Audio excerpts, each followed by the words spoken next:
Election delay ہو سکتے تھے. انہوں نے کہا کہ نہیں جوڈیشل آفیسرز والے معاملے کو دیکھا جا سکتا ہے, یا یہ جو تحریک انصاف کی درخواست آئی ہے اس پر انہوں نے کہا کہ نہیں جوڈیشل آفیسرز کا معاملہ دیکھا جائے کہ جوڈیشری سے لینے چاہیے جو آر اوز ہیں الیکشن کمیشن جو الیکشن کروانے کے لیے, کیونکہ جس طرح کا الیکشن ہوا ہے قاضی صاحب اس کا کریڈٹ لیتے ہیں جی ہم نے الیکشن جو ہے وہ کروا دیا الیکشن کمیشن سے, ورنہ 8 فروری کو بھی الیکشن کمیشن نہیں چاہ رہا تھا الیکشنز کروانا. جس طرح کے ہوئے ہیں, جن حالات میں ہوئے ہیں, جو پامالیاں ہوئی ہیں, جو رزلٹ بنائے گئے ہیں, وہ سب کے ہی سامنے ہیں. اب اس کو وہ جو میں کہہ رہا ہوں نا کہ ساری طاقت استعمال کر کے اب اس پر مطلب اس کو دبانے کی کوشش ہے کہ جی الجزیرہ انٹرنیشنلی تمام دنیا نے کہہ دیا الیکشن رگڈ تھے, سب نے, ابھی تک رپورٹ ہو رہی ہے, اب تک جناب شرمندگی ہے, فارم 45 کے مطابق فیصلے نہیں دے سکے, اب تک چیزیں سامنے آ رہی ہیں کہ فارم 47 کس طرح جعلی بنایا. تو اب کہیں نہ کہیں کوئی چیز نکل آتی ہے, کوئی چیز نکل آتی ہے, تو اس لیے اب یہ ٹریبونل بن گئے تو ساری کہانی ختم ہو جائے گی, وہ تو حکومت ہی گر جائے گی کیونکہ سیٹیں واپس ہونا شروع ہو جائیں گی. ساری واردات تو مین پنجاب میں ڈالی گئی ہے, اسلام آباد میں آپ دیکھ لیجیے طارق محمود جنگلی صاحب کو کس طرح روکا گیا. اب یہ جو بینچ بنے گا اس میں جو ووٹ ہے اصل میں قاضی صاحب کا تو سب کو پتا ہے, دوسرے ہیں جسٹس منصور علی شاہ صاحب, اور تیسرے نمبر پر ہیں جسٹس منیب اختر صاحب. اب میجورٹی سے فیصلہ ہونا ہے کہ بینچ کیا بنے گا, تو اس میں اب دیکھنا ہے کہ منصور علی شاہ صاحب اور منیب اختر صاحب کیا فیصلہ کرتے ہیں, کس طرح کا بینچ بنتا ہے. اور اگر یہ کوئی اس طرح کا بینچ بن گیا تو جو چیزوں کو کہے گا ہاں ہائی کورٹ کے حق میں بالکل فیصلہ دے دیتے ہیں جی یہی 8 ججز ہوں گے, تو جناب کہانی ہو جانی ختم. تو اب بات ان 2 ججز پر آ گئی ہے اور دیکھتے ہیں کہ کیا ہوتا ہے. باقی جوڈیشری پر جو پریشر آتا چلا جا رہا ہے وہ بھی اب معاملہ سپریم کورٹ میں آ رہا ہے, جو لیٹر آ رہے ہیں اس پر بھی دیکھنا ہے. قاضی صاحب تو اس پر کوئی بات ہی نہیں کر رہے. آج بھی یہ ہوا ہے کہ سلمان راجہ صاحب نے جب بار بار کہا کہ 180 دن میں فیصلہ کرنا ہے, 180 دن میں فیصلہ کرنا ہے, 2 ٹریبونلز بنائے جائیں گے, اگر 2 جج ہوں گے جو الیکشن کمیشن چاہتا ہے اور وہ بھی ریٹائرڈ جج, تو یہ کیسے ہوگا؟ 8 جج ہوں گے تو تبھی کچھ فیصلے ہو سکیں گے. 150 درخواستیں آ چکی ہیں, یہی الیکشن اتنے رگ ہوئے ہیں 150, تو ان میں سے دیکھیں آدھے بھی حق میں فیصلے آ جائے تحریک انصاف کے تو ساری کہانی ختم ہو جانی ہے. تو قاضی صاحب اس بارے میں کوئی بات نہیں کر رہے تھے کہ ہاں 180 دن میں بالکل جی قانونی طور پر فلاں فلاں, نہیں, اس طرف کوئی نہیں آ رہے تھے. وہ یہ ضرور کہہ رہے تھے کہ دیکھیں جی الیکشن کمیشن کا اختیار ہے, الیکشن کمیشن آئینی ادارے ہیں. یہاں تک کہہ دیا کہ فرض کیجئے 2 آئینی اداروں میں ٹکراؤ ہے تو سلمان راجہ صاحب آپ کو کیا مسئلہ ہے. یہ تو حال تھا. اچھا اب جناب قاضی صاحب نے اپنا مائنڈ بھی ڈسکلوز کر دیا یہ کہہ کر کے جی یہ تو الیکشن کمیشن کا اختیار ہے ٹریبونلز بنانا, انہوں نے تو کہانی ختم کر دی. تو اب کیا ان کو اگلے بینچ میں ہونا چاہیے؟ جب وہ مائنڈ ڈسکلوز کر دے تو بنیادی ایک اصول بن چکا ہے کہ جب ایک جج ایک حوالے سے مائنڈ ڈسکلوز کر دیتا ہے اپنا کہ بتا دیتا ہے کہ جی میں تو, پھر وہ انڈیپینڈنٹلی کیسے آگے جائے گا؟ تو اگلے بینچ میں کیا ان کو ہونا بھی چاہیے؟ نہیں, کیونکہ انہوں نے تو الیکشن کمیشن کے حق میں سارا کچھ سنا دیا آج. اور پھر جناب اس کے علاوہ ایک اور بات کہ سابق chief justice Peshawar high court Ibrahim Khan صاحب نے کمال کر دیا ہے اور ان کی بڑی تعریف ہو رہی ہے. خیبر پختونخوا میں تحریک انصاف کی حکومت نے ان کو عہدے کی آفر کی, وہی کام جو آپ جانتے ہیں نون لیگ کی طرف سے پی ڈی ایم کی حکومت سے بڑا کچھ کیا جاتا ہے. اور جس جج نے شہباز شریف کو آزاد کیا, جس دن ان پر فرد جرم عائد ہونی تھی, اس دن وہ وزیر اعظم بن رہے ہیں. اس طرح دیگر آپ نے دیکھا. تو جو ججز ان کے حق میں فیصلے دیتے ہیں ان کو یہ فوری طور پر نوازتے ہیں. کسی کو گورنر لگا دیا, کسی کو صدر لگا دیا جو ان کے کام آئے گا, کسی کو بلائیں گے جی کمیشن لگا دیتے. ابھی ریٹائرڈ ججز لگانے ہیں نا الیکشن کمیشن میں, دیکھیے اسی طرح کے ہوں گے اگر یہ الیکشن کمیشن کے حق میں فیصلہ آ گیا تو اب آپ یہ دیکھیں کہ تحریک انصاف نے کہا کہ بھائی یہ اس طرح سے چیزیں مینج کرتے ہیں تو ہم کوئی مطلب ایسا جج لگا دیتے ہیں جو کسی کے دباؤ میں نہیں آتا, کچھ نہیں ہوتا. ان کی بات الگ ہوگی, لیکن ایک ریٹائرڈ جج کو کیا یہ قبول کرنا چاہیے؟ تو سب کہہ رہے تھے نہیں ہونا چاہیے, اس سے امپریشن بلا جائے گا. تو سابق chief justice Peshawar high court جن کو نہیں لایا گیا سپریم کورٹ میں, اور قاضی صاحب کو وہ پھر لیٹر لکھتے رہے جس طرح کہ قاضی صاحب ماضی میں لکھتے تھے, تو بہرحال وہ ریٹائر ہو گئے اور اب انہوں نے ریٹائرمنٹ کے بعد عہدہ لینے سے بھی انکار کر دیا. تو دیکھیے ان کی کتنی عزت بنتی چلی جا رہی ہے, تو یہ کتنی بڑی بات ہے. بہرحال جناب اب جس طرح عمران خان نے کہا تھا وہ نیب کیس میں پیشی پر کہ پوری قوم آپ کی طرف دیکھ رہی ہے, تو اب حکومت یہ سمجھتی ہے کہ ہم نے سب کچھ کر لیا ہوا ہے, سب مینج کر لیا, ابھی بجٹ بھی دیکھیں ہم ایسی تیسی کوئی نکلے گا, ہم جو مرضی کرتے رہیں تو عوام کو تو ہم قابو کر سکتے ہیں, لیکن ججز کا کیا کریں؟ تو اب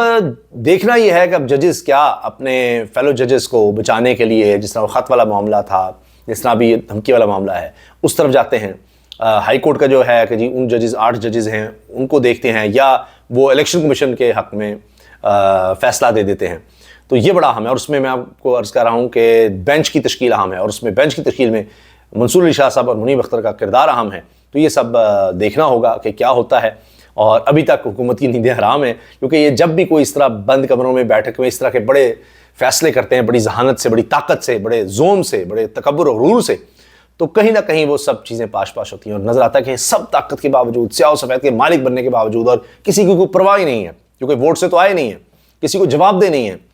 تو اس کے باوجود کہیں نہ کہیں ایسے ہوتا ہے کہ سمجھ نہیں آتی ان کو خود بھی کہ یہ ہو کیسے رہا ہے، کہ کیا ہو رہا ہے، کہ ہمارے ساتھ سب کچھ ہونے کے ساتھ، پوری سپورٹ ہر طرح کی ہمارے ساتھ،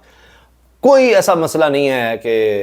کہیں بھی ہم چیز مینیج نہیں کر رہے، کیونکہ سارے جو ہے سارے ملا لیے ہوئے ہیں ہم نے طاقت کے محور، پھر بھی یہ چیزیں حالات کیوں نہیں کنٹرول ہو رہے ہیں ان سے۔ تو اسی طرح اگر یہ فرض کر لیجئے یہ سمجھتے ہیں جناب یہاں بھی ہمارے حق میں سپریم کورٹ میں فیصلہ آ جائے گا،